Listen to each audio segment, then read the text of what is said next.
Hey everyone, and welcome to episode 24 of Popcorn Problems. My name is Elon Pressman, and I'm here with my very good friend and fellow co host. Nicholas DePasco. Every week we'll make sure you're caught up with the biggest news and movies in Hollywood. This week we're going to be reviewing The Moment, one of last weekend's biggest new releases. But before we get to that, what's poppin'? Where we run through the biggest movie stories this week. What's up, guys? I hope everyone's doing well. We are excited to have you back for this episode. It's going to be a good one. We have some interesting things to talk about. We have another Scream movie to discuss, and then we Mm-hmm. have a pop star turned actress to break down. So, a lot to talk about. Let's get right into the box office. So, at number one this week was actually Send Help in its second week. It pulled in $10 million domestically, which is a 48% drop from last week, bringing its domestic total to 35.8 million, 53.7 million globally, all on a $40 million budget. Number two is Solo Mio, which is like this new Kevin James film that came out this week. Yeah, I'm still trying to Uh, decipher what exactly that film is. I I don't think don't I ever know. will I know. know my school is doing like on campus early screening for this, and I Hmm. considered going, but I didn't. It pulled in 7.2 million domestic on a $4 million budget. It has a 95% Rotten Tomato audience score, so I guess people seem to really like it. Interesting. Um, I mean, the only thing I know yeah, about it is also that there's an Instagram account that's like about like screenplay tips and movie news, whatever it's called, Screenplayed. And apparently that mhm. Instagram, I've been following that account for like forever. And then apparently I found out like 2 days ago that that account actually wrote the Solo Mio movie. And I also saw a Really? video. Yeah, you might follow that account too. Honestly, it seems like an account that you follow. Also, I Maybe. just saw a video of sad Kevin James at the Super Bowl with flowers in his hand, like the poster. And somebody said, "Why is Kevin James sad at the Super Bowl?" And I just thought that video was funny. And Interesting. yeah, Yeah, I think he's done a few interesting things to promote the movie. I was actually just today listening to him on Theo Vaughn's podcast. okay. And also I know he like posed like there's like a TikTok account of like a guy who like of like this teacher that looked just like Kevin James, and I'm pretty sure that was revealed to actually be Kevin James, and it'd be like a promotional things for this movie. So he's doing a lot to promote it, and it Yeah, seems to have worked because they got number two. I'm glad. Uh, Number three this week is Iron Lung. In a second week, it garnered 6 million domestic, which is a 67% drop from last week, meaning it's globally at a $34.4 million budget, gross on a sub $3 million budget. His self-distributed film is pretty much at 10% its budget. So he is making a shit ton of money off of this, and I don't think he even really cares. He probably did this just because he wanted to, and I'm curious to see what he's going to do next. Even though I really didn't enjoy this one, um, people seem to like it, I so I will say, we'll see. I, I I will say we didn't really talk about it on the podcast last week. We both did watch Iron Lung to an extent, with a asterisk. Yeah, I You left after 40 minutes. exactly, and I fell asleep after maybe like an hour and a half. I'm surprised it lasted that long. Um, but I will say there was talent behind that film. Like there were some, I guess, compelling. Moments is an interesting word. More like elements. There were some compelling elements. I would say the opening with like the water and the rushing and all of that was like really cool. And I think like the idea and I guess like the realization of the game idea was pretty good. Was pretty well done. It was pretty accurate. Um, I just Yeah, don't. I found out it's like a 40-minute experience, and he made Yeah. like a Wait, over really? 2 hour long. Yeah, it's like a Okay. 40-minute thing, and he made like a 2 hour movie out of it. And maybe that was a bit too big of a job to do. Um, but I don't know. We'll see. People showed up, so he'll definitely do another one, I think. Yeah, I mean, I hope we do see something else. Just because, like I said, there was talent. You could tell that he cared. He just doesn't know how to, I guess, pace and film or make it interesting. But you could tell he Mhm. cared, and I want to see that care put into something else and another try. Okay, I'll watch another Markiplier movie. Why not? Yeah, yeah, I Just out of would. curiosity. I was thinking maybe what if he directed the third FNAF film? I was that I'd watch it. Hell yeah, And it's I'd be like down for that's that. something that like we would have joked about like during like the production hell that the FNAF movie was in. I mean, anybody but Emma Tammy at this point, you know. Yeah, yeah. The only other thing on the box office that I want to mention is number 10 was the Melodian documentary. It only pulled in 2.4 million domestically this week. Um, so yeah, overall, this weekend, in general, Super Bowl weekend is always not really a big one for films. So it, you know, wasn't really too surprising um, that it wasn't too much money at play this weekend. I mean, there was a number 10. There's $2.4 million. You shouldn't be getting in the top 10 with that type of gross. We only pulled in 61 million domestic this weekend, which is down 26.5% from last week. Overall, 2026 is at $748.8 million, which is up 9.7% from 2025's pace, which is pretty interesting. I wonder what the end box office comparisons are going to look like because there's a lot of heavy hitting movies coming out this year. So we'll see, right? Mm-hmm. Hell yeah. It'll be a lot. Um, Uh, yeah, sorry, I didn't really have Yeah, anything to add to I do that. think it'll be a lot between Spider-Man, The Odyssey, Doomsday, Dune 3, others that I'm can't name on the top of my head. There's a lot to look forward to. Another big thing that happened this week is that the Walt Disney Company has announced their new CEO to succeed Bob Iger, which is going to be Josh D'Amaro. He has been with the Disney company for nearly 30 years. He was previously behind the Park Experiences and Products division. Dana Waldron was named the president and chief creative officer, which is like a brand new role at the company. And she's going to oversee all film and TV storytelling across the company. Um, Iger is going to stick around through the end of the year to help the transition be uh, swift and easy. And these changes are going to go into effect on March 18th. Um, I honestly am not familiar with Damaro, but I do know that he's a big Muppets guy. So I hope this bodes well for the chances of a continuation of the Muppets, which we will be talking about when under what we watched. I have a lot to say over there. But yeah, we have the new Walt Disney CEO. What do you think? Yeah, I'm I'm not too familiar with what exactly he's done for the parks. So I'm kind of speaking lightly here. To, I guess, my knowledge, the parks lately have been very IP driven. Um, and if he is the person who has done or been the decision of that,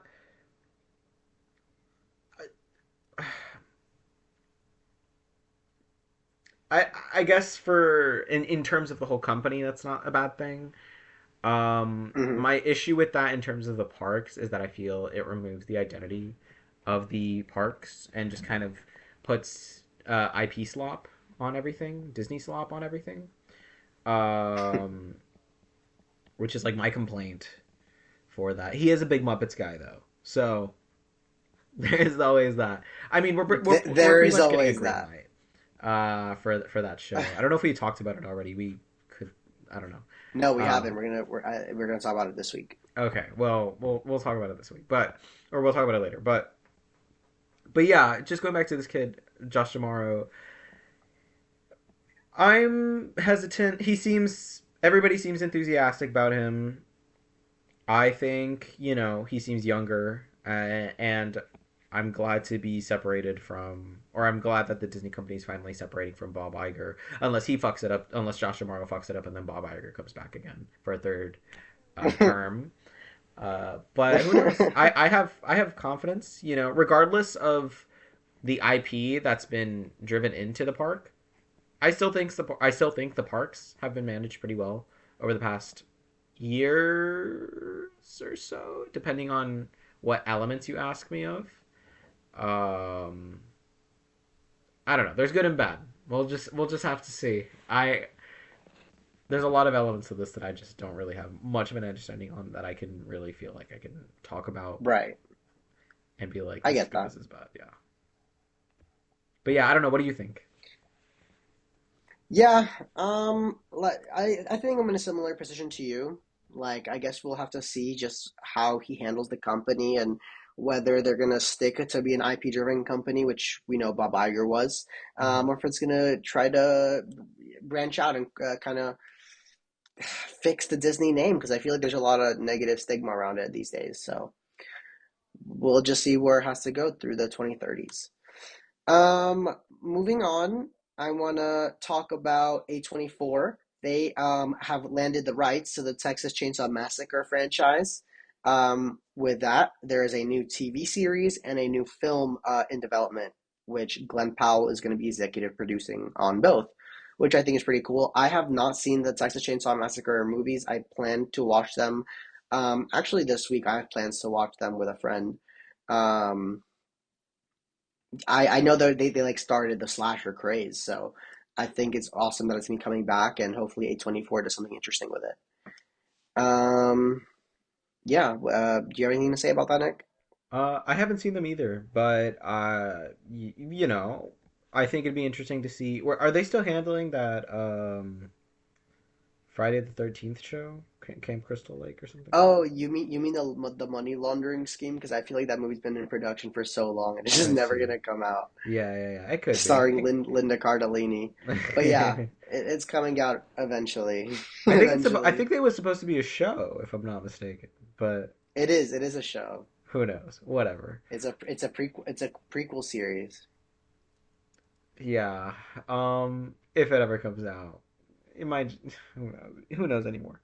But it'd be. I mean, I've just been excited for a while to see how A24 manages an IP. Ironically enough, sounding very anti IP in the last segment. Now I'm saying that I've been curious to see how A24 actually manages to handle a franchise or an IP or an already established brand. Um, I don't know. Like I said, it could be interesting. I, I I, also don't have much I expectation for a Texas Chainsaw. Like I said, I mhm. haven't seen the original film or any of the films for that matter. I think I've seen like a little bit of the first one, but other than that, nothing. So yeah, no, I don't know. It could be uh, great. After a quick Google search, I do want to interject that the prequel show is rumored to be dropping. It doesn't seem like it's official, but people are saying November 19th of this year. So I don't know about that official date, but let's just kind of estimate maybe Halloween, fall time of this year, If it does which could be drop, that'd be exciting. dope. Yeah, if it ever I'd does watch come it. out. Moving on, Ketchup Entertainment, which are the people that are releasing the new Looney Tunes films, like the one that dropped this year, and then Coyote versus Acme next year. They've acquired the Owen Wilson slash Matt Rife comedy Rolling Loud, which is set at the Hip Hop Festival. I think this is cool because I was at Rolling Loud in December of 2024, where like Owen Wilson went on stage with Travis Scott, and I guess they were Really, you filming a saw that? scene. Yeah, I was there. It was really cool, You're gonna and I be in the guess I don't movie, know if bro. that was like I don't know if that was like a scene for it or what, but yeah, I just think it's pretty cool. There's no, I don't know if there's a release date set, but I like Owen Wilson. I think Matt Rife is funny. Um, could be interesting. who was Next, the artist for that set? it was Travis Scott. Okay, yeah, interesting, cool. That's yeah. I think they did say that they were filming a scene for that moment when he came out. Like it wasn't just for him to like hype Yeah, up the crowd or something like that. yeah, pretty fire. Cool, bro. You're gonna be in the movie. Yeah, that'd be awesome, right? Okay. Chiwetel Ejiofor has joined Scarlett Johansson in Blumhouse's new Exorcist horror film, directed and written by Mike Flanagan. That cast is looking to be really, really good, and I think it could be something really interesting. Mike Flanagan's a great horror writer. The cast looks great, and Blumhouse is, while they are hit or miss, I don't know. I think this could be really good. I'm looking forward to that. Warner Bros. Delayed Clayface by a month from September 11th to October 23rd. And they have another film called Practical Magic they pretty much swapped release dates. And final piece of information I kind of Wait, want wait, to wait, mention wait, wait. is, Is yeah, the well, first off, probably for the best to make Clayface a Halloween movie. Is yeah, Practical Magic, is that like a thing is that an original IP? Or I keep saying IP, oh my god. Is that an original property or original idea? it's a sequel actually. It's a Practical Magic sequel. I've never even heard of that. So its sequel is dropping. It's September 11th. Yeah, I don't know. I've never. Okay, whatever. Last thing I want to mention is that Charlie XCX, which is the main star of the film we're going to be reviewing today, she has a horror film coming up, which is titled "The Untitled Coyote Project," and Millie Elcock and Norman Reedus has been added to the cast. So there's Is that. she, do you know like her involvement in it? Whether she's like directing, producing, acting? I don't. Okay. I can Google it. One moment. Let's see here. Um, it just says that it's her project. It's being produced by her company, so I don't know what her Okay. involvement is, but like her company is producing it. She'll just like oversee the whole thing as like a warlord. She'll probably like start like be she'll probably just act in it if I had to guess and Most like likely. produce it and shit. Yeah. Alright, cool. Um, yeah, so that's the end for what's poppin' and brings us into what we watched. This is week four. Mine and Nick's watch through the Scream franchise in anticipation to Scream 7. We're really chugging along. I'm very, very excited for that film. And this week we're going to be talking about Scream 4.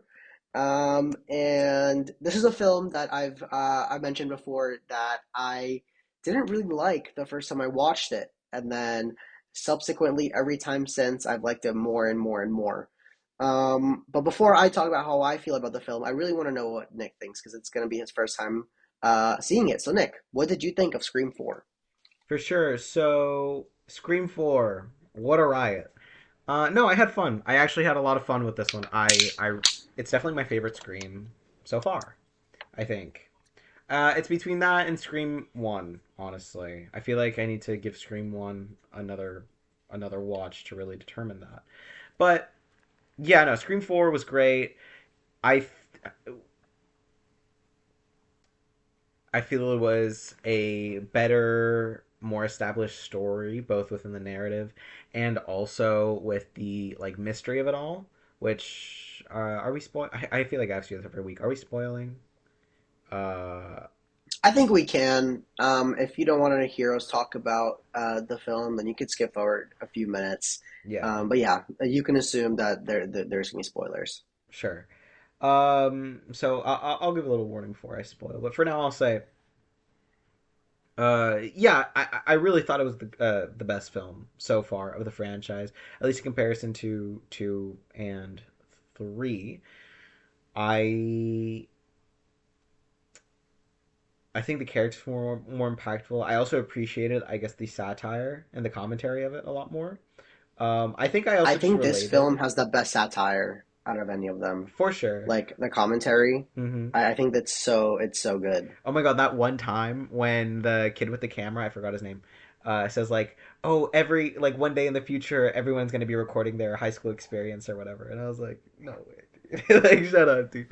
I mean, Um, the whole streaming thing is like that's not a thing that happened, but this guy was yeah. just streaming his life. Like this came out Hmm. in 2011. It's so I don't know. I feel like It's Wes ahead of Craven its is always so time. ahead of his time. It's Yeah, 100% ahead of its time. Even the concept itself, like of like even with the first film, it was very ahead of its time and like acknowledging that it's a horror movie in a sort of way that I feel like movies at the time didn't really do. Um, but yeah, I guess just Wes Craven is the goat at doing that. Um, I do think it also appealed to my more modern sensibilities of pacing and character, and I think also it's one of the screams. It's one of the only screams where characters act in a more logical sense, in a more logical manner. I remember the one. It's at the very beginning where Jill gets a call from the Scream guy or Ghostface or whatever, and like she starts like freaking her out, and she's like, "Ugh, like leave me alone," and then she just hangs up. And I was like, yeah, that's kind of what I was expecting from most of these movies that they haven't done yet, and I feel like this movie does that. And there's other things along the way that I guess respond to that sort of like cliche is the clicheisms of horror films of the previous Scream films and the horror films in general of a time past of a generation past. Mhm. I also liked the development of the characters and like where they're all at. Everybody wants some of that Mountain Dew, by the way, is all I'm saying. Everyone was on that Mountain Dew, bro. And Bro, it's the goat. that now they're married. Are they married? It doesn't even. Yeah, they're married. Yeah, and Um, this one they are married. Yeah, yeah, and now they're married, and also there's that blonde chick, like the deputy. dude, Shit. he really grows into his looks, man. I mean, I'm meeting this guy, David Arquette, and whew, I'm kind of nervous, man. I just keep thinking of Doofy from Scream, from the scary movie, and like I just keep thinking of Dewey with like a little propeller hat, like the actual like actor with a little propeller hat and like a lollipop, and just being, and so seeing him in like these like a more adult like. I'm a sheriff now. It's just so funny because he still acts fucking stupid, sometimes, but it's great. I do really like the Oh, he's the best. He's the goat. I he actually love him. really is the goat, bro. You gotta get him to sign something when you see him. Um, Oh, I am. Yeah, I have the go. I have a Ghostface mask and a VHS tape for him to sign. hell yeah, hell yeah, bro. Get him to say hi to me while you're with him. I don't know. We'll see. Bet. Hell yeah. But yeah, no. I do really like their development. And not just Dewey and Gale's, but I do also really like Gale's storyline as well. Her trying to do something original, but I guess falling into the same pattern as before.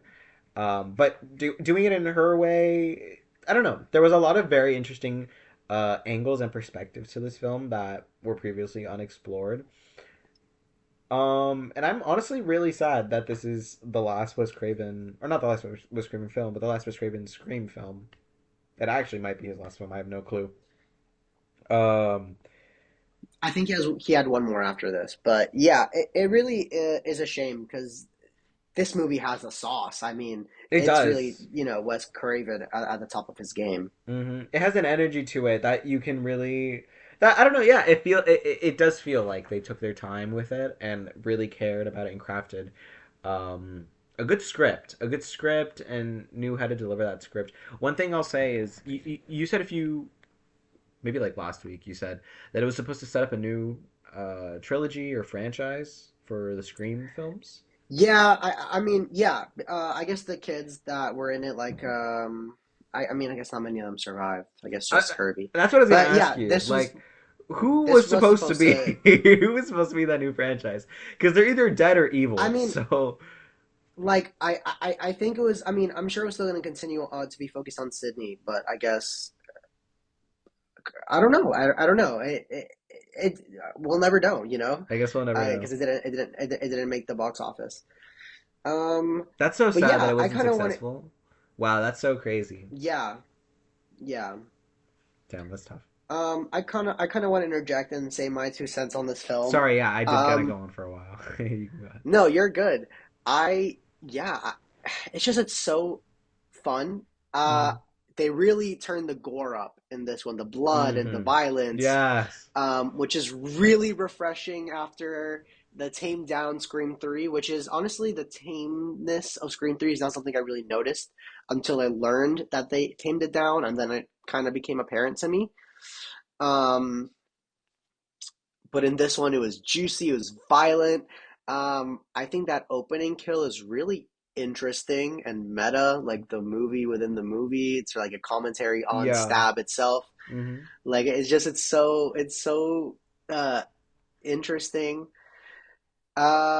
There is like a lot of famous people like in this cast that you would like wouldn't really recognize, like Kirsten Bell and Adam Brody from Nobody Wants This or whatever it is. They're both in this film. Allison Brie is in Yeah, this Alison film. Brie. I noticed. I'm a big Alison Brie head. Uh, Yeah, that's crazy. she had a great sequence too. She had a great sequence. Yeah, she was great. Um, Yeah, the supporting cast I thought was really fun. Like I liked the film students. I really like Kirby. I thought she was a really good supporting character. I'm glad she survived. And yeah, the killers like Jill, really interesting, really interesting motive. Truly, probably the most psychotic of all of the killers. Mm-hmm. Killed her own mother. Was gonna kill her cousin, like destroyed herself for the cause, like just truly an evil and psychotic killer. um Part of me wishes that she did survive. I think that would have been so interesting if Jill Yeah. did survive. Maybe that's what was going to be the plan, I was gonna say was Jill because like surviving. if they did continue on with her, I wouldn't have minded. Emma Roberts is I was watching her the whole film. I was like, I've seen you in so many places, yet I still don't know your name. She's kind of in like that like TV realm. I don't think she really pops up Yeah, that much, but she's in Where the Millers. yeah, I recognize her for a lot of I think American Horror Story. I think Yeah. yeah. Hmm. But yeah, she was really great, honestly, and I completely sold her. She completely sold me as this psychotic person, and I do really like how the story, I guess, progressed further on. I like how it went from the house to then the hospital, and then the hospital scene at the very end was very suspenseful. I thought that was a very interesting way to keep building onto, I guess, an ending. Um, Yeah, it's there's almost like a false ending, and I think it's really cool. For sure, yeah, sorry, going back to the point, she could have 100% kept the franchise going, in some sort of weird way. There was one thing that I noticed in the film, or that I remembered about the film. Honestly, the more I kept thinking about it today, because I watched it freshly today, um, I kept just thinking about it. I was like, that's what a great movie. There was a point where one of the characters points out a film where where it's like a piece of trivia where it's like one of the first films that they follow the villain instead or something like that. Now I'm just saying. Yeah, I think they like the killer says it on the phone I call. think so, yeah, and then it was like that, and then that's the whole point of the or not the whole point, but that's kind of that's what happens in the film. Um, I It's don't just know. really smart. It is It's just very a really smart. smart movie. It is very smart. I also really like where the main three, like where their stories go, Hmm. Sydney, Gale, and Dewey. It's nice seeing Sydney happy for a while at the start before everything, like moving on from everything. Because I feel like in two and three, she's really like traumatized and not trusting. But in this one, I feel like at the start at least, it's she's definitely grown as a character. Seeing Gail like in a small town environment, seeing how it's affecting her was really interesting, and seeing my boy Dewey um, as the sheriff is awesome. Love you, Dewey, man. For sure, absolutely. Um, Yeah, and one thing I agree 100%. I think the way that they develop these characters is great, and I am for the first time actually curious to see where they end up for in the Scream 5. I think you said that move apart? You don't have to tell me exactly because I don't really want to know that much It's a either. soft reboot. It's a It's a soft soft reboot. reboot. Okay, well, regardless, whatever we see, if we see anything at all, well, I know they show up eventually at some point. Well, okay, Maybe. I don't want to say soft reboot. It's not a soft reboot. It's just like with new characters, like later Okay, on okay, in okay. this time. I guess okay. Does Gale, Dewey, or Sydney show up? Yes. Okay, that's all I need to know. Yeah, Gale's in all of them. Okay, interesting. That's all I need to know. So, like I said, I am very curious to see where these characters end up eventually. All right, for the first time in Scream 5, I mean, after I finished watching a film, that phrase made no sense. Let me repeat myself. For the first time after watching a Scream film, I'm actually excited to see where they end up for the next one. Um, and shit, I had something else to say. I forgot. I while you think I quickly want to intertwine and mention that Kelvin Williamson did come back to write the script. Did After he? not writing in the Scream 3 one. So wait, did he rate one and two? Yeah, yeah, he wrote Oh, 1 and 2. He like wrote the original script. Didn't come back for 3, but came back for 4. And then he's writing and directing Scream 7, which is why I'm super excited for that. really? Okay, cool. Yeah, Interesting. All right, now I'm more it's his first buckled one into direct. Scream It's the 7. first one he's directing. It's the first time he's directing his baby. So that's why I'm sure he's not going to mess it up.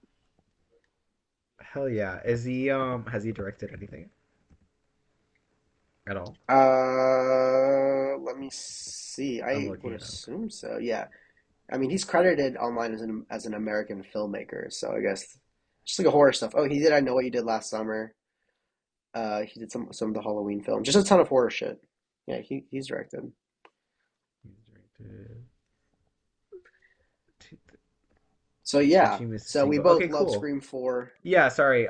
and you're Oh good. wait, one more thing I wanted to mention about Scream, which you talked about briefly. The kills. The kills were really great. Not just the way that they were done, but the way they were shot as well. I'm a big fan of the cop kill. Not just, I thought it was a really funny scene to begin with, like just the two cops like talking about it. Um, and It then was just so good. yeah, and then the way it was composed, it just I thought it was really funny when he just stuck his knife just straight up in his frontal lobe and essentially gave the guy a lobotomy. Um, that was insane. And I also want to quickly mention that the cop, his full name is Anthony Perkins, oh, which like I the think is a cool actor, name. yeah, Yeah. yeah, that's funny. Oh, that's funny. Cool, cute. But yeah, and then not just that, I didn't know that. Okay, that's cool. Not just that, but also like that what happens after that scene where he like crawls out of the car. I very much love the way that he like crawls forward into towards the camera, and then you can see Ghostface in the back. But it really just his costume, I guess, blends in really well with the night, and it just the screaming mask, and it's I think this film is one of the only times when I've actually been intimidated also by the presence of Ghostface. I think this one and maybe the first one were the only ones where I'm like, oh shit, like that's like a scary presence to actually have. The two and three memed it a little bit too much, I feel, or they just weren't as scary. Um, but I think the way that this film composed Ghostface within the frame, like that scene, there were other scenes where it was very dark, and so you can really feel kind of like the presence of not knowing where he's going to strike or like hiding in the shadows. Um, I just thought it was done very well, and also just the were done very well in general. That one, the girl's friend with when he killed him across the window, that kill, insane. Uh, yeah. Yeah, not just the I don't actual kill know. itself, but like the aftermath of it, like seeing actually being good at like a fish is it was Mm. crazy. Yeah, I feel like this is the close, like, because I know the first one is like every single kill was very precisely calculated, and then with two and three, they were more kind of because of studio intervention and stuff. They kind of had to do a lot of script rewrites, which means that they couldn't be as intricate Hmm. with like all that. And from my understanding, is that they didn't have that problem with Scream 4, which is I think why once again the kills are so intricate and beautifully shot and just so addicting to watch. Yeah, for sure. I thought it was really great. Yeah, Scream 4. Big fan. Excited to see where this leads to. I know it's you said it was a reboot or soft reboot or whatever. Hmm. Regardless, it put in a new energy to the franchise, even if it's the same old names, which I find really interesting. Yeah. Yeah, I feel like it would have sucked being a Scream fan like in 2011 when this dropped, Oh, and then absolutely. not getting any more. Why did they release these movies in February? I don't know. They've been doing that. That makes I I don't feel like know. that's such an unmarketable time to release these movies. Like at all. This makes no sense. Yeah. Switching complete genres, I think we both want to talk about the Muppet Show. The special Yes. episode that dropped this week with Sabrina Carpenter as the special guest, produced by Seth Rogen. Um, I had a fucking blast. Nick, what did you think? Yeah, it was great. It was beautiful. It was wonderful. It was everything that I could have wanted it to be. And Sabrina Carpenter was an incredible guest star. As soon as they announced her, I was like, "Oh yeah, that's perfect." She has a sense of humor with her, in all of her music. I'm also a fan of her music, so I didn't mind listening to it during the episode as well. But yeah, she has a great sense of humor about her.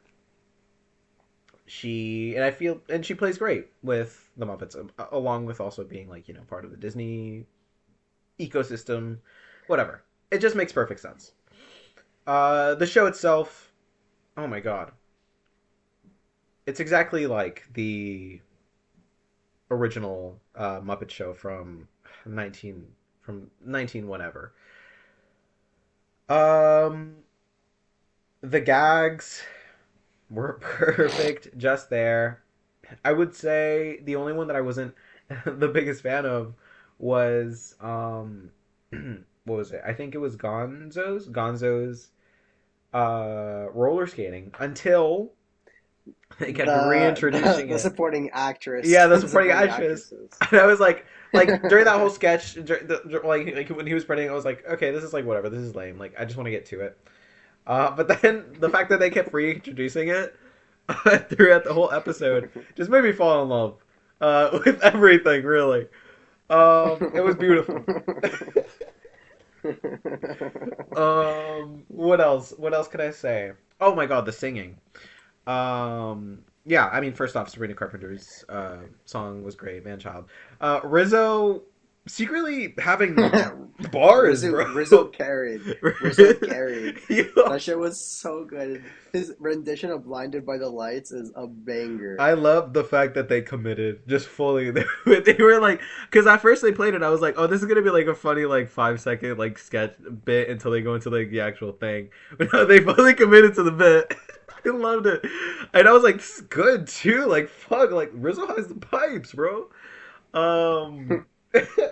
It was beautiful. What else? What else? Would you like to say anything about the episode, Alon? Yeah, I listen. I've always had a really deep uh, affection for the Muppets. It's one of those things that I really, really grew up with as a child. And honestly, seeing this made me feel like a kid again. It made me feel like I was 8 years old just watching the Muppet Show all over again. It really helped have that same warm vibe, that same warm feeling. It was funny. It was well made. I'm very curious what Seth Rogen's bit that got cut was. I'm very curious what that was. Um, every single character, had their moment. Sabrina Carpenter and Miss Piggy's little rivalry was so funny.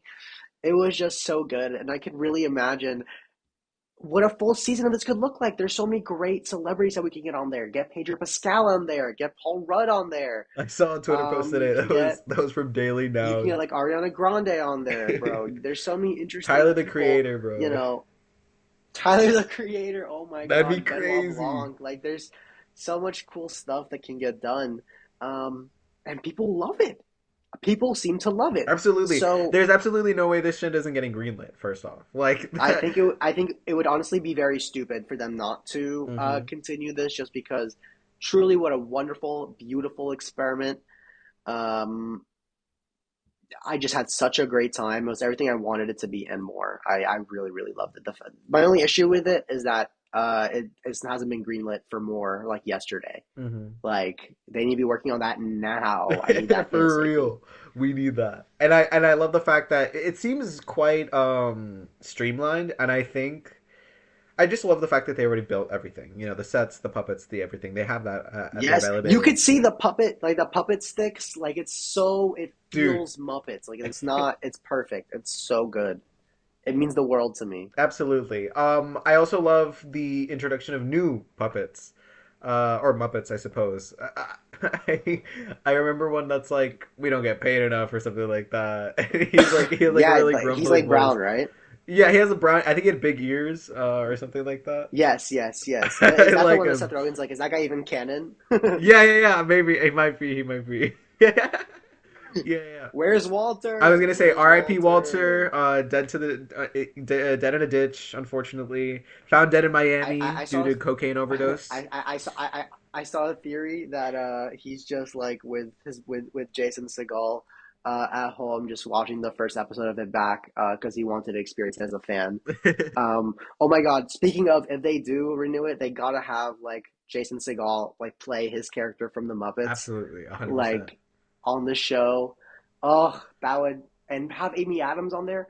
Oh my God, I would actually cry. Hell yeah, That would be game hell changing. That yeah, would be dude. perfect. A whole like retro like cameo style episode would be great, dude. I don't know. There's just so many ways that you can go about doing this. I I could see like a potential downside to associating yourself with so many different people in today's age. Um, I guess especially with a brand as clean as the Muppets. Um, you really don't Well, know. Diddy's in Muppets Most Wanted. So, fun fact, I know, he's dude. playing fucking I know, dude. what? Oh my God, Pepe. Yeah, he's Is it played Pepe? blackjack What's or his? something. Pepe, Pepe. I Yeah, think his name is fuck the Pepe. Straight fucking up. prawn. Yeah, Yeah, Pepe Pepe the the prawn. prawn. Yeah. Yeah. Yo, Yeah, Pepe so seen that. sure. Yo, Pepe seen that Diddy party, bro. Pepe's a Diddy blood, bro. Yeah, man. Bro, So I don't know. it's fucked I up. think if they're No, careful with the people they bring on, it could be fine. that's what I I don't mean. know. We'll I see. mean, I don't know. That's what I mean. So like, I could see that aspect of like, oh, Disney being like dicey with who they bring on. Um, but regardless, I don't know. I think it's there. There's no way they haven't. There's no way they haven't. There's no way they haven't. I guess just like noticed what Yeah. they brought to what they It brought to would be like people. stupid. It would be Honestly, stupid not to bring it back. Yeah, yeah, it would be absolutely stupid not not. to bring it back. Just to put it simply. Yeah, no, Do definitely you have not. anything else that you watched this week that you want to talk about? For sure, yeah. I actually have a few things actually. Go Just ahead. most recently, I want to say I went to Mystery Movie Monday. A Regal. I'm sure it was the same one at AMC, I believe. Yeah, I think Nirvana. they always do the same ones. Yeah. Yeah, yeah. I assumed. Actually, I think usually what it is I think AMC started doing that and the Regal started doing that. And I think that's usually how it goes. But I'm not sure. Regardless, I saw Nirvana, the band, the show, the movie. First off, if you're not familiar, this is based off a web series turned to actual TV show, turned to canceled TV show that is kind of hard to be found these days. It's kind of I don't even know if it's on a streaming platform. I think you can like find clips on YouTube, and I'm sure there's like ways to actually watch it, maybe like on archive.org or something like that. And maybe it's on some streaming. I really wouldn't be familiar. Um, but regardless, it's based on this friendship uh, between Matt and Jay, who are two artists who are trying to get a show at the Rivoli. They are Canadian, and the show itself is that's the premise. Every episode is that they try to get a show at the Rivoli, and then they think of like hijinks, and that's it. Now that show has been canceled they haven't they haven't made a new episode for I want to say more than 10 years, um, way more than that probably. And then all of a sudden they popped up with this film, which very much a surprise out of nowhere, uh, and it's perfect as well. At least perfect in the spirit of the show. But you don't have to watch the show to enjoy this film. Essentially, that's the premise. And I don't really want to tell you much more about what happens in the film because a lot of what's beautiful in this film is having that very simple premise stretched to a degree which could be I don't I I don't know. Point being, if you're looking for a comedy, which I feel like are not being made these days, if you're looking for a good buddy comedy, just straight up film, please watch Nirvana, the band, the show, the movie, because it's hilarious through and through. I heard it's Um, great. I heard it's very great, so I do want to check that out. Absolutely, and I want to say one more thing. Matt in the show, in the movie, who plays Matt, whatever, he's the actual director, Matt Johnson. Um, Hmm. I'm a big fan of his work. He did 20, I want to say 2023's Blackberry. And he's also directed the show himself and other things here and there. He has a great sense of humor, and yeah, I don't know. I'm a big fan of him. He does a lot. This movie is great. Please watch it if you have the opportunity to. There will be things that you have no idea how is done in the film, and I really just want to give everybody the opportunity to actually experience it and give their thoughts on it. So yeah, please watch Very it. cool. Have you seen anything else Awesome. this week? That's Well, Nirvana, the band, the movie. So yeah, I've been working on a slasher script, and so I've been watching a bunch of low budget slasher films of late. And in that adventure, I've discovered the wonders of the Roku channel, in mhm, which they have a lot of slop content of just low budget movies that you've either heard of like in like memes or just you've never heard of in your life. Um, so I want to mention a few of them. The first one I watched was Winnie the Pooh Blood and Honey, which is the Winnie the Pooh slasher film. It's truly awful, uninteresting, and poorly made. The second one I watched was The Mousetrap, which is after Mickey Mouse, Steamboat Willie, like went into the public domain. Um, Truly the worst film I've ever seen in my entire life. Like actually, um, awful, awful film. And then the last one, which is the only one that was actually somewhat watchable, was the Mean One, which is like the Grinch one, but because the Grinch isn't in the public domain yet, they don't call him the Grinch. mhm. Instead of Whoville, they say Newville. Instead of the Grinch, like they call him the Mean One. Um, I think it's fun just because of the performance of the Grinch, who is played by the guy who played Art the Clown. So he just brings that cool physicality to it. But yeah, these are all not great movies, but we're all pretty fun. Um, and I don't plan to stop watching shitty slashers anytime soon, just because it's a genre I have so much fun to hate. Mhm. I love to hate. It's great. Nick, do you have anything else you wanted to mention?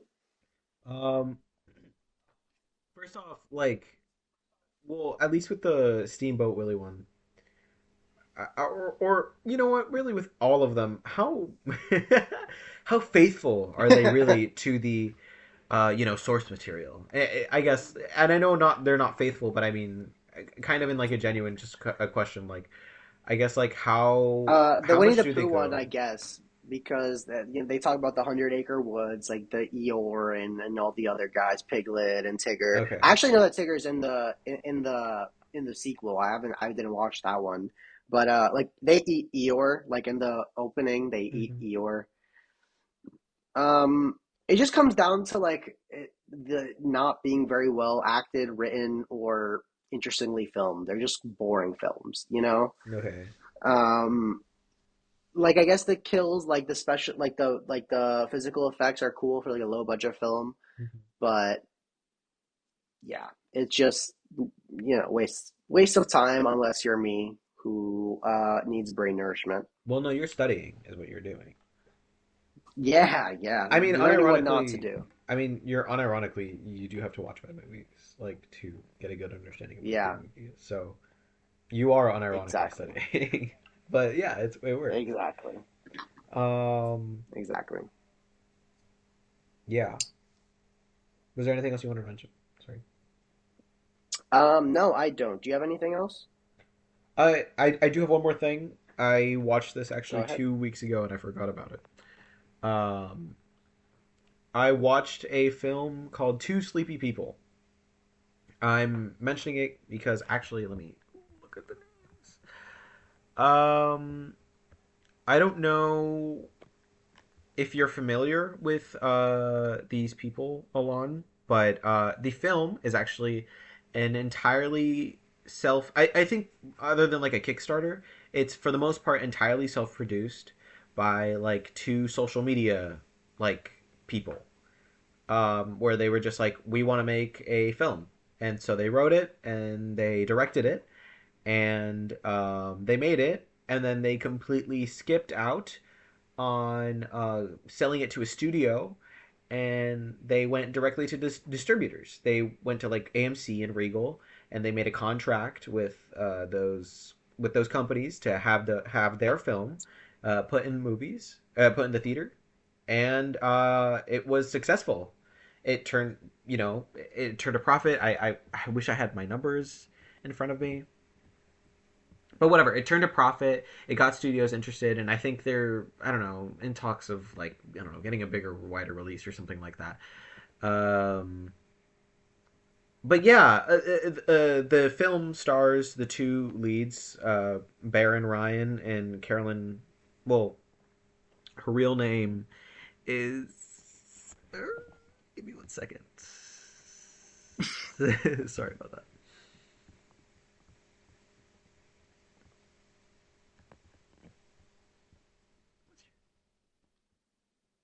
Carolyn Grossman and Baron Ryan, playing Lucy and Sid. And some people might know Carolyn Grossman online as Carolyn Cornstar or something like that. That's how I know her. And I know Baron Ryan from really pretentious TikToks that looked like Wes Anderson movies. He actually annoyed me, but whatever. I was still impressed by his filmmaking ability and his writing, even on TikTok. Um, and so to hear that these two people that I completely just knew from the internet, um, like teamed up and made a film out of nowhere, was insane. All of a sudden, and the film itself, I feel like I've built up to it at this point. By the way, the film itself was directed by Baron Ryan, Remind me and the title. Sorry, Two Sleepy People. Two Sleepy People. Okay. Yeah.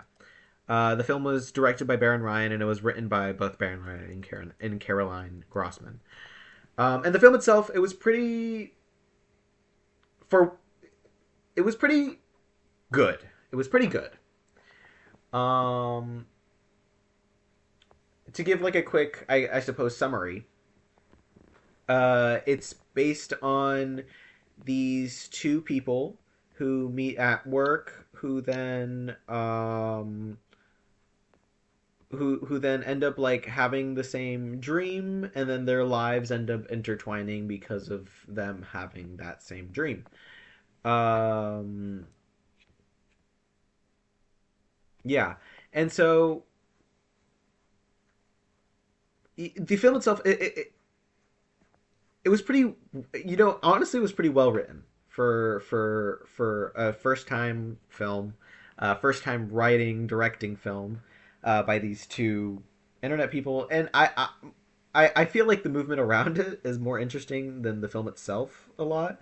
But the film itself, for what it is, um, it was pretty good. It was pretty funny. They both, Carolyn and Baron, gave good performances. Um, yeah, I don't know. I feel like I've honestly built up to a lot of it, and I'm moreover. Is it worth a watch? Absolutely, especially if you're familiar with these Mhm. people. I'm more impressed with the actual fact that like these people actually made their film and got it out to an audience, and people were actually interested to watch in watching it. I So it's I in think it's theaters worth a right watch. now. I am unsure if it's in theaters right now. It was in theaters like I watched this closer to like January. You can, Got you. and also I'm pretty sure it's not in wide release. I don't I don't know. It's hard to know. That's why Yeah, you do live in New York, so you like get access to a bunch of movies that we don't. exactly. Um, Thank you for doxing me along. No, I'm kidding. um, but yeah, no. Regardless, I'm pretty sure you can find it on some sort of streaming, or renting or something like that. Um, and if you do, or regardless, if you do find it in some sort of theater near you, if you have the opportunity to watch it, I think you absolutely should, for the sake of its existence and for that's not a very good tag. That's not a very good sale. That's not a very good tagline. But it's a good movie. It's a genuinely moving film, um, which will hit you if you need it. Um, and yeah, I don't know. I'm very astounded and impressed, and I think you should watch it. Just watch Awesome. it. Yeah, There we go. Just watch it. Famous words by Nicholas. Truly, absolutely, truly insightful. Truly absolutely. insightful. Okay, so I think that brings us to the end of what we watched into our main review of the moment. I'm gonna start with a quick spoiler-free summary. As her arena tour debut looms, a pop star finds herself caught inside the afterglow of a breakout summer under the mounting pressure of what it costs to stay on top. Um, Nick, what did you think of this film? I didn't really like it, but I'm curious to hear what you thought. You didn't really like it. No. Actually, okay, I want to hear what you have to say. Can we do that? Okay. Yeah, so for context going to this film, I've heard the name Charlie XCX, but I don't really know of her or like Mm-hmm. her story. And I just feel like a large portion of this film uh, expects you to know who Charlie XCX is and know her as a celebrity and know her music and all that. Because it doesn't really do much to like build up the character, quote unquote, because this is a movie, it's a mockumentary. Obviously, it's not actually real. Mm-hmm. Um, so I guess that was just my biggest flaw with it. Um, I thought it was a little bit poorly paced. I hate to say. And I don't know how good of an actress Charlie XCX is. I don't think she particularly gave a good performance. There was some nice, fun cameos, I guess, of like Rachel Sennett and Kylie Jenner, but like, what are they doing in the film? Um, I don't know. It's like meh. Like, I like the editing style. I thought like the colors were fun, but as a film, I don't think I would ever see myself revisiting something like this. Nick, what did you think? Okay. Yeah, no. So I'd say I like the film with Hmm. some kind of asterisk, or I don't know. I'm not in love with it. I am familiar with Charlie XCX, and I'm not the biggest fan of her music, but she does have songs that I enjoy, and for the most part, you know, I enjoy her general, I guess, vibe. Um, I just don't listen to her music like that, like on consistency or anything like that. Hmm. Um, I was interested in this film kind of as sort of yeah, as kind of an analysis of whatever of the actual like release of Brat when that happened, which feels like it was forever ago, but I think it was like maybe like 2 years ago or maybe a year ago. I don't really remember It to be does fair. feel like a long, long time ago. I didn't Yeah. realize Brat was this big of a deal. Like this is what I'm talking about. Like I'm just not the right audience. I didn't realize it was this like big. I didn't realize it was this impactful to people. Yeah, that's the thing, which is very interesting to me because I was kind of aware of the context of like how big of a deal Brat was and yada yada and like how that and everything. So I guess did you really feel like you needed to understand that to enjoy the film along? I guess I just didn't care. I guess I You just didn't didn't care. care Okay. about Charlie. And They didn't yeah, make you I care. didn't really. They didn't make me care. Hmm. Um, the director character Johannes really funny. Played by a Skarsgård, Yeah, which yeah, is yeah. always fun. Because we've always had a director, or not a director, but like a person like that. I guess like in our lives. Hmm. Um, what else? What else? What else? What else? Like the supporting characters were all. I feel like other than the director, were all like nothing burgers. Like the drama of the film of like the creative control, I feel like is so undercooked. It just kind of gets resolved, just kind of out of nowhere, just by like convenience because the movie needs to end. I would have enjoyed to see more like musical moments, like maybe performances in the film. I guess that's kind of what I was expecting, it almost to be like a concert film, not Hmm. a concert film, but like to be of that vein. Hmm. Um, I guess it just left a lot to be desired. I guess that's what I would say is my issue with it. Hmm. I think for me it worked a lot as a comedy. Um, especially as someone who really likes films of people doing like creative things or like making a creative like construct, i.e. the Saturday Night Live movie from last year, and other films alike. How have you not seen the studio? You would love the studio, bro. The studio, I have, we've I've seen the first two episodes. Yeah, I've I said know, this. but you haven't finished it. Yeah, You haven't okay, okay. finished it. I I'll know you've finish seen the it. first episodes, but I'll finish it at you some gotta point. finish it, man. I'll finish it at some point. You know, maybe at some point this week. I need something else to watch. All right, I'll watch it. But Okay, yeah, good. There you go. There as you go. a person who likes the who's liked those sort of movies, I do really like the yeah I didn't I really didn't have an expectation of this film, um other than it being some sort of narrative. Um, I knew it wasn't going to be. I know you mean that it's that you weren't expecting to have it a concert film, but like something with like more musical moments. I didn't really know what I was Yeah. expecting in terms of like the musicality of it. I did expect maybe more songs. I would have liked more songs, um, and there were decisions that were made of the film which I question, which leave me with a weird kind of way or like ending with it. Um, I guess I just have like a lot of questions that I wish I could like ask Charlie. We should get her as a guest maybe for our next episode. What do you think? Oh yeah, yeah, yeah. She's I'll on get our people Letterbox, you know. to talk to her people. She's on Yeah, yeah, Letterbox, yeah. I so can just DM her. we could just like you know get her on the show. Yeah. But that'd be crazy. But what no, but yeah, like I do have a lot of questions.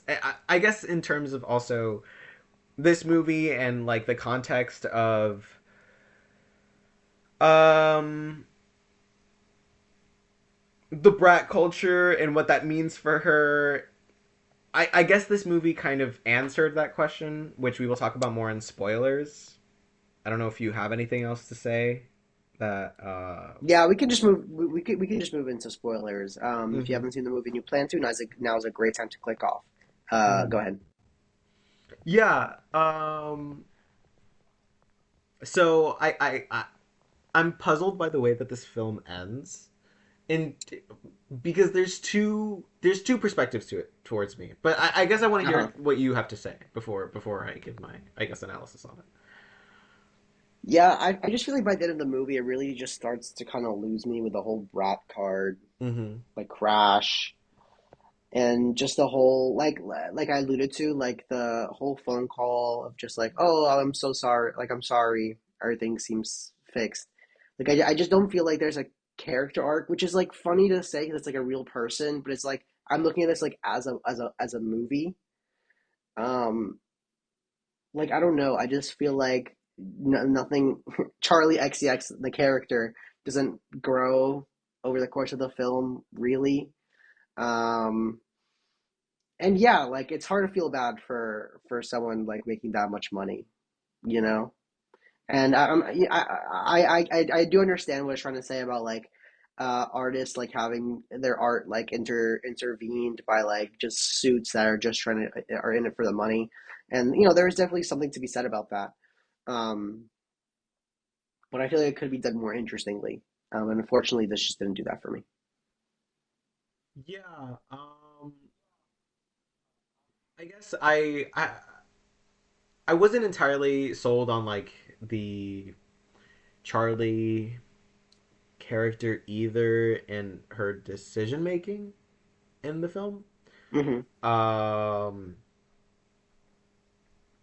I understood it and I sympathized with it. I also feel that maybe she gave up a little too easy, um, and just kind of like let things happen, um, and was just generally passive as a main character, which I wasn't a big fan of, even if I understood her like emotionally in terms of like where she was at the film in the film at that moment in time. Um, and also, I just have questions about the way it ended, like the actual ending of like the Amazon Prime whatever like fake trailer for a concert film. I think it was just a weird ending because you know, okay, so the point was it was supposed to be very anti brat, and it was very anti brat, and it was supposed to be her like I guess being like abandoning her this brat, I guess what is it called, just makeup or facade or whatever, this brat persona, Hmm. and being like I'm gonna burn it to the ground or whatever.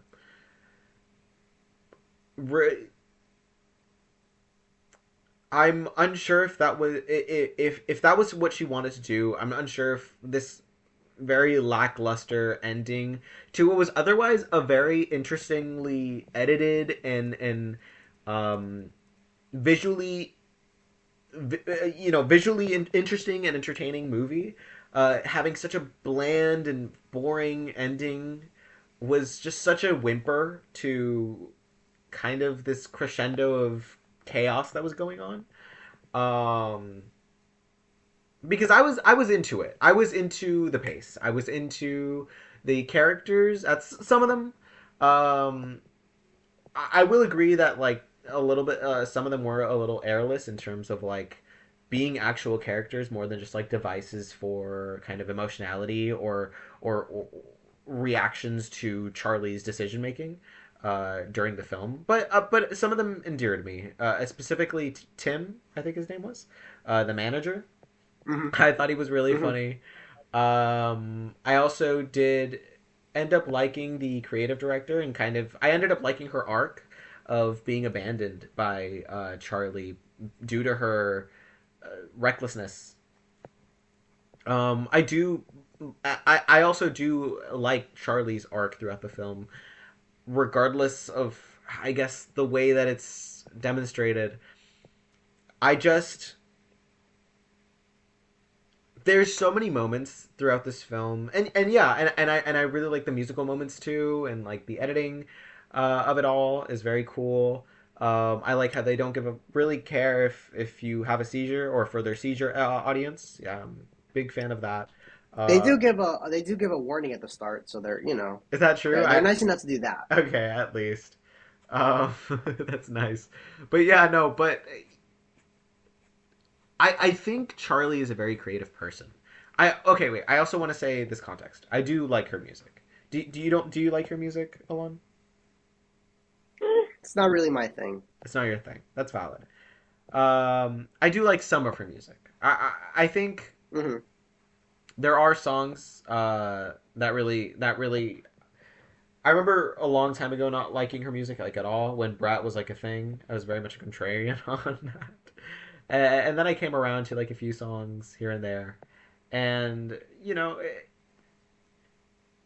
within the film itself, um, I really enjoyed hearing it, and I enjoy hearing it outside of the film like as well, I guess. But yeah, I enjoy hearing it, and I did want more of it, and I did kind of expect that for um, a movie that was entirely based on the Brat identity. Um, Yeah, we definitely did not get enough musical moments or anything of that sort, I would say. yeah, I also want to say, as someone who does like films that are about creative people making something, I'm getting a little tired of films about people making something, and this sort of like style of filmmaking. It's a little bit Hmm. of a like the Succession. It's all Succession style. It doesn't help that Alexander Skarsgård was also in Succession, and played a very similar character. I, I I need to watch that. I need to watch Dude, you Succession. need to get on that. You want me to watch the I studio? know, I'll I watch. know, You'll watch Succession, bro. I'll watch I Succession. know, I know, I know. I gotta lock in. I gotta lock in. For real, dog. But he's a very I need to understand that one like reaction gif of Kieran Culkin looking at the computer. I need to know the context. dude, you. Oh my god, I can't wait. Oh, that's like a mid season. I think that's like a season two thing, bro. You're gonna have to watch it. It's great, bro. It's peak. Hell, I might even have to rewatch that shit. I've heard it's fantastic. It's genuinely Sorry to great. cut you off. I just No, no, no, had it's to mention fine. that. Any opportunity to talk about Succession, I will. By the way, real quickly, I thought Scream 4 had Kieran Culkin. It did not have Kieran Culkin. It in fact had Roy Culkin, another Culkin brother. There's more of them. Really? Yeah, Who did he play? he played the killer, the film boy. Oh, Rory Culkin. Rory. Oh, I thought was you that? said Roy I Culkin. did say Roy Culkin. Is his name Rory? Yeah, Oh, okay. Yeah, him. yeah. He's actually going to be at that convention too, Really? and so is Cool. Emma Roberts. Cool. I've never seen him in anything else ever. I didn't even know there was. Yeah, I didn't I know. didn't even know he I didn't. existed. I didn't know he existed either until you just mentioned it. There's more of him. I didn't put it together that he's like related to them. That's funny. Yeah, yeah, no. Yeah, Kieran Culkin is great. Have you seen? This is a little Succession sidetrack, but have you seen this other film with Jesse Eisenberg? Jesse Eisen. Yeah, of course. It was a big awards film last year. It was great. I Oh, loved true, true, true. Yeah, yeah, yeah, yeah. That's a it. great A Real movie too. Pain. It was beautiful. A real It was pain. beautiful. Yeah, he's great in Succession, bro. Trust, you're gonna love it. You need to watch that. Hmm. Everybody, if you have not seen Succession, please watch Succession. It's insane. I'll get Um, on it. Don't worry, bro. Don't hell yeah. worry, bro. I'll get on it. But what was I talking about before this? What was I talking about before this? I Genuinely. shoot. I lucky don't remember. The moment. Fuck. Oh yeah, yeah, I remember. Yeah, I'm getting a little tired of this style of like people in Oh yes, offices yes, yes. or like in boardrooms just like talking and doing things. Even though I like this style of filmmaking, I think it's getting a little stale. We're getting a little used to it. It's a little easy. It needs to be reinvented if they're It gonna keep doing it. They gotta keep it interesting. absolutely. I wish I could talk about something about Nirvana the Menda Show, but I mustn't. I just mustn't. Um, regardless, yeah, like this the moment. Okay, wait. Any final thoughts, Olin, about the moment? Overall, just not my thing. I guess creative, artistically, I like the way it was put together and filmed. Um, but yeah, not really much else to say. But finish your thought. I'm curious to see where this is going. I was just gonna give my final thoughts. Overall, the moment, like, if you're a fan of Charlie XCX's music, if you even like it or stand it or have liked any, at least a song, I think, and you have familiarity with the brat culture and the time frame and everything that happened when that came out.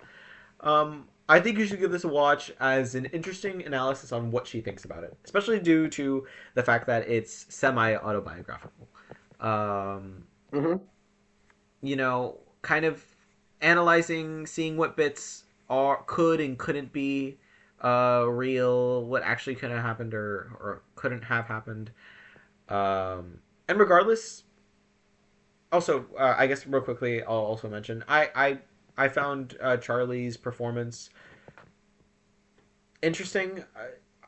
I didn't notice it as bad. I didn't point it out as bad or anything I just like found it to that. be annoying. It was just annoying. I feel like. I think I got used to it as like her, as like this is just like her. I also did find the movie very funny.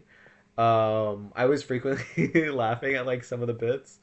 Um, one of my favorites, and I pointed this out in my letterbox review, was when Tim was like, I'm on your side, Charlie." Like, I'll make sure you're not surrounded by lanyard people. And she's like, "Thank you, Tim, thank you." And then they have like a little moment, and then he comes back and he's like, "Charlie, I'm so sorry you're surrounded by lanyard people." And he's like so fucking pissed. I did like that I scene. know what you're talking about. Yeah. Yeah. I definitely found the movie funny and it was endearing. Um, if you like that style of filmmaking or that style of film where it's like people building a creative thing, I would say go watch this. If you like Succession or any sort of that style of filmmaking, uh, it definitely has a wide audience. I just, I just wish, I just wish there were.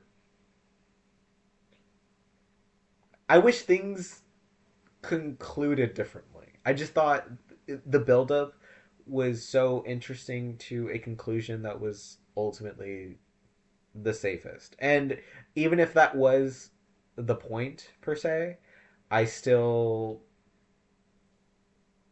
even if that was the point, there could have been a better demonstration of it or I don't think a the point being it ends bad should justify it feeling like it ended bad, like Hmm. in my gut, if that makes sense. Um, Right. yeah, and that's kind of what how I feel about the film.